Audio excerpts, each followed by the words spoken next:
2022 সালে Bangladesh pharmaceutical journal একটি statistics বা রিসার্চ পরিচালনা করে। তারা যে গবেষণা করে তাতে ফলাফল আসে যে বাংলাদেশের 18 থেকে 35 বছরের প্রায় 55.7% মানুষ এই গ্যাস্ট্রোএসোফেজিয়াল রিফ্লাক্স ডিজিজ বা অ্যাসিডিটির সমস্যায় আক্রান্ত। আসসালামু আলাইকুম, আমি ডাক্তার কামরুজ্জামান শাওন। আমাদের চারপাশে প্রায় সবার মাঝেই গ্যাস বা অ্যাসিডিটির সমস্যা অনেক প্রবল। সবাইকে যদি জিজ্ঞাসা করা হয়, প্রায় অনেকেই তাদের লাইফ টাইম বা সারা জীবনে অ্যাসিডিটির সমস্যা অনেক প্রবলভাবে ফেস করে থাকেন। সবাই বলেন যে তাদের বুক জ্বালা পোড়া করে বা খাবার উপরের দিকে উঠে আসে, স্বাদটা টক টক লাগে, এরকম সমস্যায় সবাই জর্জরিত।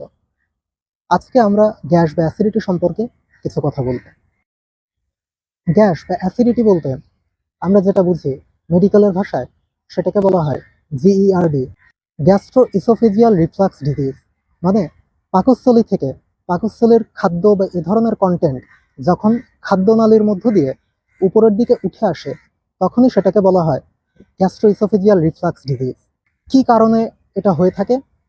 এর কারণ হচ্ছে আমাদের খাদ্যনালী বা ইসোফেগাস এবং পাকস্থলী বা স্টোমাকের মাঝে থাকে একটি স্ফিংটার, একে বলা হয় লোয়ার ইসোফেজিয়াল স্ফিংটার। আমাদের সবারই এই লোয়ার ইসোফেজিয়াল স্ফিংটার একটি ট্রানজিয়েন্ট রিল্যাক্সেশন বা সামান্য কিছু পরিমাণ রিল্যাক্সেশন থাকে। যখন আমরা খাবার গিলি বা সোয়ালো করি, তখন এই স্ফিংটারটা রিল্যাক্স হয়, এর জন্য খাবার আমাদের নিচের দিকে আসে। কিন্তু এর পরবর্তীতে খাবার যখন স্টোমাক থেকে হজম হয়, তখন এখানে হাইড্রোক্লোরিক অ্যাসিড আসে, পেপসিন আসে, বাইল সল্ট আসে। এগুলো যখন আসে তখন এটা উপরের দিকে উঠতে পারে। কিছু কিছু মানুষের ক্ষেত্রে প্যাথোলজিক্যালি যখন এই লোয়ার ইসোফেজিয়াল স্ফিংটারের রিল্যাক্সেশনটা বেশি হয়ে যায়, তখন পাকস্থলী থেকে খাবারের কন্টেন্টটা উপরের দিকে উঠে আসে অনেক বেশি পরিমাণে। যখন ইসোফ্যাগাস বা খাদ্যনালীটা এই গ্যাসের সংমিশ্রণে আসে, তখনই আমাদের বিভিন্ন সাইন সিমটমস বা বিভিন্ন ধরনের যে উপসর্গ, সেগুলো আমরা দেখতে পারি। প্রথমে চলে আসি যে আহ, এর প্রিডিসপোজিং কজ বা কারণগুলা কি কি হতে পারে। প্রথমে হতে পারে যেটা বললাম যে বিভিন্ন কারণে এই লোয়ার ইসোফেজিয়াল স্ফিংটারের বেশি রিল্যাক্সেশন হতে পারে। এছাড়া ইন্ট্রা অ্যাবডোমিনাল প্রেশার বা পেটের চাপ যখন বেশি হয়ে যায়, যেরকম প্রেগন্যান্সি বা ওবেস মানুষদের ক্ষেত্রে, বেশি মোটা মানুষদের ক্ষেত্রে এই খাবারের রিফ্লাক্সটা বেশি হতে পারে। বিভিন্ন ধরনের খাবার, যেরকম চকলেট, ক্যাফেইন, চা, কফি, অ্যালকোহল এবং ধূমপান, এগুলা করলেও এই রিফ্লাক্সটা অনেক বেশি পরিমাণে হতে পারে। এখন আমরা আসি যে গ্যাস্ট্রোইসোফেজিয়াল রিফ্লাক্স ডিজিজ বা অ্যাসিডিটির কারণে আমাদের কি কি উপসর্গ দেখা যায়। ক্লাসিক্যাল উপসর্গ হচ্ছে দুইটা।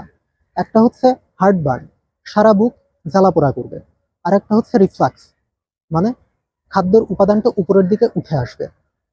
ক্লাসিক্যাল সিমটম ছাড়া অন্যান্য কিছু অ্যাটিপিক্যাল সিমটম আমরা দেখতে পারি। সেগুলোর মধ্যে থাকে যখন খাদ্যের উপাদানটা উপরের দিকে উঠে আসবে অ্যাসিড সমৃদ্ধ, তখন গলার দিকে যখন উঠে আসবে তখন গলা ব্যথা করবে। যখন স্যালাইভাতে বা টেস্টের সাথে যখন যাবে, তখন আমরা একটা টক টক স্বাদ পাই, এটাকে বলা হয় ওয়াটার ব্র্যাশ। এছাড়া যখন আমাদের ভোকাল কর্ডে অ্যাসিড কন্টেন্টটা রিফ্লাক্স হয়, তখন ভার্সিনেস বা গলায় একটা কর্কশ, আহ, গলার সাউন্ডটা অনেক কর্কশ হয়ে যায়। এছাড়া অনেক সময় ক্রনিক কাফ, অনেক বেশিরভাগ এটা দেখা যায় রাতে, নকচার্নাল কাফ, রাতের দিকে কাশি অনেক বেশি থাকে। এছাড়া অনেক সময় এটা অ্যাজমাতেও টার্ন করতে পারে, অ্যাজমার মতো বিভিন্ন উপসর্গ আমরা দেখতে পারি। এখন আমরা আসি যে এই সমস্যাগুলো যদি কারো দেখা যায় যে বুক জ্বালাপোড়া করা এবং খাবার যদি উপরের দিকে উঠে আসে, তাহলে আমরা কি করতে পারি। প্রথমে যেটা করণীয় সেটা হচ্ছে যে আমাদের লাইফস্টাইল বা জীবনাচরণের পরিবর্তন করতে হবে।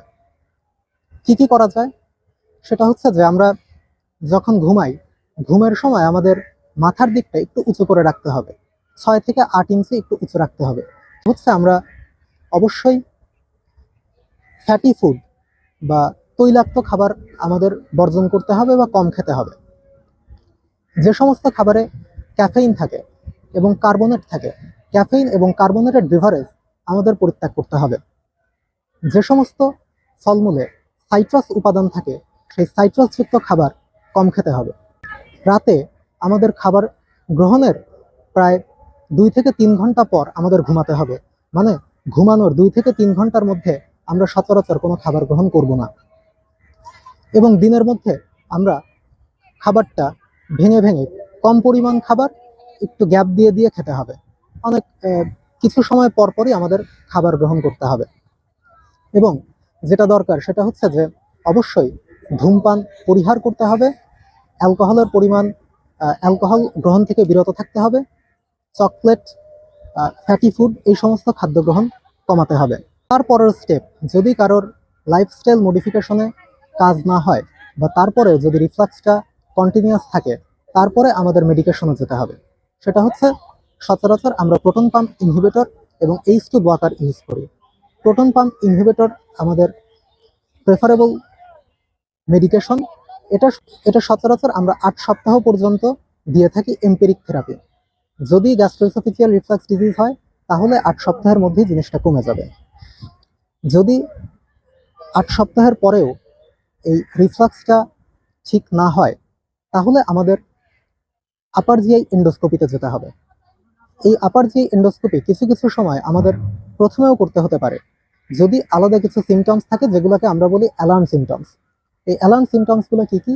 অ্যালার্ম সিমটমসের মধ্যে আছে যদি কারোর রিফ্লাক্স ডিজিজ থাকে এবং সাথে সাথে কারোর যদি বিনা কারণে ওজন কমে যায়, রক্তশূন্যতা দেখা দেয়, পারসিস্টেন্ট যদি তার বমি হতে থাকে, বমির সাথে বা পায়খানার সাথে যদি রক্ত যায়, খাবার গিলতে যদি কোনো সমস্যা হয় এবং বয়স যদি 55 বছরের উপরে হয়, তাহলে রিফ্লাক্স ডিজিজ থাকলে প্রথমেই আমাদের এন্ডোস্কোপি করে দেখতে হবে যে এটা রিফ্লাক্স ডিজিজ না আরো কোনো খারাপ কোনো সমস্যা আছে কিনা।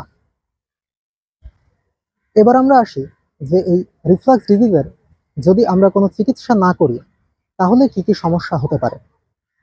প্রথম সমস্যা হতে পারে যে ইসোফ্যাগাসে বা খাদ্যনালীতে স্ট্রিকচার দেখা যেতে পারে। এই স্ট্রিকচার থেকে অনেক সময় ফুটা হয়ে ব্লিডিং হতে পারে এবং এটা পরবর্তীতে কিছু কিছু সময় ক্যান্সারের রূপ নিতে পারে। এই ইসোফ্যাগাইটিস থেকে ব্যারেটস ইসোফ্যাগাস হয়ে যেতে পারে। খাদ্যনালী যখন অনেক বেশি সময় গ্যাস্ট্রিক কন্টেন্টের সংস্পর্শে আসে তখন এপিথেলিয়ামটা চেঞ্জ হয়ে ইন্টেস্টিনাল কলামনার মেটাপ্লাসিয়া হয়ে যায়। এই কলামনার মেটাপ্লাসিয়া পরবর্তীতে ক্যান্সারের রূপ নিতে পারে। এটা হচ্ছে একটা প্রি ম্যালিগনেন্ট কন্ডিশন। এই জন্য এ ব্যাপারে আমাদের সতর্ক থাকতে হবে। গ্যাস্ট্রোএসোফেজিয়াল রিফ্লাক্স ডিজিজ বা অ্যাসিডিটির সমস্যায় অনেক সময় আমরা ইচ্ছামতো পিপিআই বা প্রোটন পাম্প ইনহিবিটর ব্যবহার করে থাকি। অনেক সময় কারো কারো ক্ষেত্রে লাইফ লং লোয়েস্ট ডোজেও প্রোটন পাম্প ইনহিবিটর ব্যবহার করতে হয়। কিন্তু আমাদের মনে রাখতে হবে যে এই প্রোটন পাম্প ইনহিবিটর ব্যবহারের বেশ কিছু সাইড ইফেক্ট আছে। কি কি? সেগুলো হচ্ছে আমরা যদি অনেক বেশি সময় ধরে এই প্রোটন পাম্প ইনহিবিটর ব্যবহার করি তাহলে দেখা যাবে হঠাৎ করে যদি আমরা ছেড়ে দেই তাহলে অনেক সময় রিবাউন্ড হাইপার অ্যাসিডিটি হতে পারে। যখনই ছেড়ে দিলাম হঠাৎ করে অ্যাসিডিটিটা বা রিফ্লাক্সটা অনেক বেশি হবে। এছাড়া প্রোটন পাম্প ইনহিবিটর যদি আমরা ব্যবহার করি তাহলে আমাদের আয়রন, ভিটামিন বি12 এবং ক্যালসিয়ামের অ্যাবজর্পশনটা কমে যায়। ক্যালসিয়ামের অ্যাবজর্পশন যখন কমে যায় তখন আমাদের অস্টিওপোরোসিস বা হাড় ক্ষয় দেখা দিতে পারে। আয়রন এবং ভিটামিন বি12 ডেফিসিয়েন্সি যখন হতে পারে তখন সেখানে আয়রন ডেফিসিয়েন্সি অ্যানিমিয়া এবং ভিটামিন বি12 ডেফিসিয়েন্সি অ্যানিমিয়া হতে পারে। ম্যাগনেসিয়ামের অ্যাবজর্পশন কমে যায়। এছাড়া প্রোটন পাম্প ইনহিবিটর ব্যবহারের ফলে পেটের বা এন্টেরিক বিভিন্ন ইনফেকশন হতে পারে। স্যালমোনেলা, ক্যাম্পাইলোব্যাক্টর, ক্লস্ট্রিডিয়াম এই ধরনের ব্যাকটেরিয়া দিয়ে রিকারেন্ট ইনফেকশন হতে পারে। এছাড়া প্রোটন পাম্প ইনহিবিটর যখন ব্যবহার করা হয় এটা অনেক সময় কিডনিতে ইফেক্ট করে, কিডনিতে ড্যামেজ হতে পারে, অ্যাকুইট ইন্টারস্টিশিয়াল নেফ্রাইটিস এবং পরবর্তীতে এটা ক্রনিক কিডনি ডিজিজের দিকে যেতে পারে। এজন্য প্রোটন পাম্প ইনহিবিটর ব্যবহারের অনেক সাইড ইফেক্ট আছে। এগুলো অবশ্যই কোনো বিশেষজ্ঞ চিকিৎসক বা কোনো চিকিৎসকের পরামর্শ অনুযায়ী ব্যবহার করতে হবে। 2022 সালে বাংলাদেশ ফার্মাসিউটিক্যাল জার্নাল একটি স্ট্যাটিস্টিক্স বা রিসার্চ পরিচালনা করে। তারা যে গবেষণা করে তাতে ফলাফল আসে যে বাংলাদেশের 18 থেকে 35 বছরের প্রায় 55.7% মানুষ এই গ্যাস্ট্রোএসোফেজিয়াল রিফ্লাক্স ডিজিজ বা অ্যাসিডিটির সমস্যায় আক্রান্ত। অনেক সময় আমরা এই জিনিসটাকে গুরুত্ব দেই না এবং এটা অবহেলিত থাকে, কিন্তু আমাদের জিনিসটা সম্পর্কে সচেতন হতে হবে।